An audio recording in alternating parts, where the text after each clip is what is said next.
It's better than drugs, Jeremy. It's from Japan! There's a new show in Netflix that has everyone talking, and it's called Cyberpunk Edgerunners. Hi, my name is Nacho, welcome back to the channel. So if you've never heard or played Cyberpunk, let me put you up to speed. Buckle up. So Cyberpunk 2077 is a game made by CD Projekt Red, a Polish company that brought us great games like The Witcher and... that's about it. And began development about 12 years ago and hasn't been completed to this date.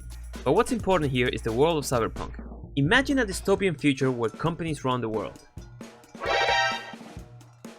Or maybe just look out your window. Where people have access to biomechanical implants known as chrome, and crime is the fastest way to make a name for yourself. Here's where Edgerunners and Cyberpunks come in. In the underbelly of Night City, these characters are hired muscle that will do just about anything to get ahead in the game, whether that be hacking, looting, or killing. Here's where our protagonist comes in. David Martinez is a 17-year-old kid from one of the more impoverished places on Night City called Santo Domingo. His mom is a paramedic that works her life off to be able to afford David's tuition in a high-end school owned by Arasaka, which is one of the big companies of this world. David, however, is not a huge fan of this, given the constant bully he gets from the wealthy kids and the demand for him to constantly get upgrades that challenge him and his mom's livelihood. One thing I love about this series, and it's the first note that I have while watching this, is that it takes 1 minute, for stuff to happen on the screen. And because I'm doing the review for Rings of Power at the same time, it's such a stark contrast from that show that literally takes 3 hours to show us borderline nothing. You have not seen what I have seen. And in order to explain this better, I'm gonna have to go into spoiler territory, so... you've been warned. Okay, so in the world of Cyberpunk, there's a thing called cyberpsychosis. That's basically a mental illness caused by your brain getting overloaded by the cybernetic augmentations. On the first minute of the first episode, we see what's called a cyberpsycho, basically a dude that got too juiced up on the chrome and went on a killing rampage. During this fight with police that are being mercilessly mowed down by this overpowered individual, we see that he uses an ability that makes him move faster so that people can't react to it. This is later shown to be an augment called Sandevistan, or Sandy for short. Another fascinating thing is that it's actually an augment that you can use in-game, although instead of actually allowing you to move very fast, what it actually does is slow time around you for a certain amount of time, depending on the quality of the augment, but because the line between moving fast and slowing time is so thin, it works perfect for the show. Towards the end of the episode, David gets in trouble and her mom has to talk to the principal to prevent him from getting expelled. And on the drive home, they have a chat where she talks about how hard she works for him to have an education, because she believes that despite the place they come from, that will give him more chances to succeed, adding to the fact that he's actually very smart. The second note that I had while watching this was interesting characters, because in just one episode I had so much relationship being built with the main character, and because I played the game I understood the situation they were in, having to struggle so much to get ahead the legal way. I understood their intentions. I felt the hopelessness of David not fitting in despite his best efforts. And then we get the hook.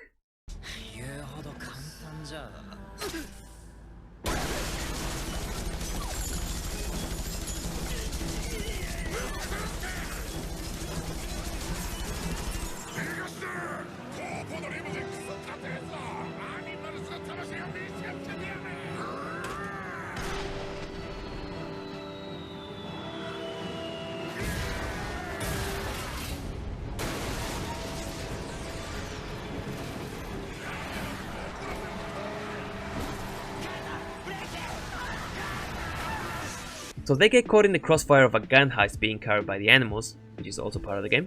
Because they don't have enough money, Trauma Team, which is the emergency response unit of Night City, doesn't help her mom out. And because they only have a basic healthcare package, results in her dying from not getting the necessary surgeries.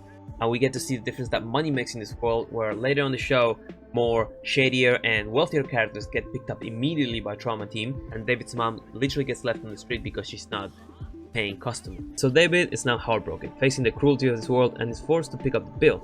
And while looking into her mom's stuff, he finds the Sandy. Gloria was the responder at the cyberpsycho attack at the beginning of the episode and managed to get a hold of the augment. So David tries to sell to pay off his debts but doesn't go too far, and after having a few people push him around, he decides to have this powerful military augment installed by a Ripper Dog. And this is my third note. It's very visual, which I love because otherwise the show would have not worked. And I'll stop there so I don't spoil the rest of the show, but that's basically what happens in episode number 1. So why is this show being such a success, getting so many good reviews on Rotten Tomatoes and others? Mainly I say because it doesn't pretend to be something else. It stays truthful to the source. I came expecting to see Cyberpunk, seeing Night City, seeing guns, chromed up dudes doing freaky shit, and that's exactly what I got. The creators of the game worked alongside Studio Trigger, the creators of Kill la Kill, and some of the creators of Gurren Lagann, to make this into an anime, and you can definitely see the influence in the art style and the animation, which I also think was a brilliant idea because it allows you to show some higher level of wacky shit that in a live action wouldn't work as good. And the world building is amazing. They even put stuff in the show that was supposed to be in the game but wasn't, kind of like the metro system, which I found to be hilarious. But everything is there, the big name corporations like Arasaka and Militech, the venues like Afterlife, Lizzy's Bar, the apartment building. We get flashes of characters like Rogue, Adam Smasher. I would have loved to see a poster of Johnny Silverhand, but I'm guessing that comes around with the rights to Keanu Reeves, so that's fine. We get a lot of the gangs like the Animals, the Maelstrom, the Tiger Claws, and if my math is correct, this takes place between the year 2073 and 2076, so a year prior to B and the story that takes place in the game. But because the world of Cyberpunk is so big, creating new characters like Maine, which has Gurren Lagann art all over him, the gang that David joins, Lucy, Faraday, the new fixer, it works fine. They did such a good job creating the characters. You connect with them so quick, and they are interesting, and they all have their own motivations and relations, and they fit in the world just mwah. And funny to add to that, the character of Rebecca caused a little bit of discussion between the Pulse and the Jab studio, because according to CDPR, the character looked too childish and didn't fit with the aesthetics of Night City, and Studio Trigger replied with, "No, the LOLI must stay." I do love the Japanese sticking to their convictions, and she's a great character, so I'm really glad they kept her. As a true anime enjoyer that I am, I watch this on Japanese with subtitles, and I love the voice acting.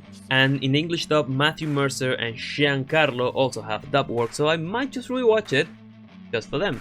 And if you haven't played the game because you had a PS4 and that shit was terrible, you'll probably miss a couple details here and there, like the fact that everyone calls each other chooms or what are eddies, but as a standalone series, it's a breath of fresh air. The fact that everyone liked it is also the reason why Cyberpunk is now one of the most sold games during this week and the most played single player game on Steam, which is probably why they put it on 50% off.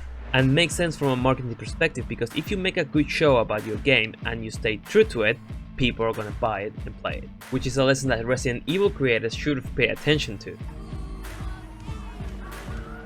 If you're faint of heart, I would recommend having someone next to you watching after episode 4, because shit gets really sad really fucking quick. If you think Glory's death was bad, you're in for a rough ride, which is the thing I love the most about this show. It made me care. I didn't cry with the ending, but I will tell you that I sat down for a solid 5 minutes during the end credits, just savoring all those emotions that I just went through. And it's a great show. I highly recommend you watch it. I watched the whole season in one sitting because after episode 1 I knew that I wanted to do a review about it. But that's the end of the video. Hope you like it. Let me know in the comments below if you played Cyberpunk and what was your favorite thing about the show that I might have missed. Rings of Power video coming out tomorrow because I just did this one first because I like the show that much better. So yeah, hope you like it, and I'll see you in the next one. Take care.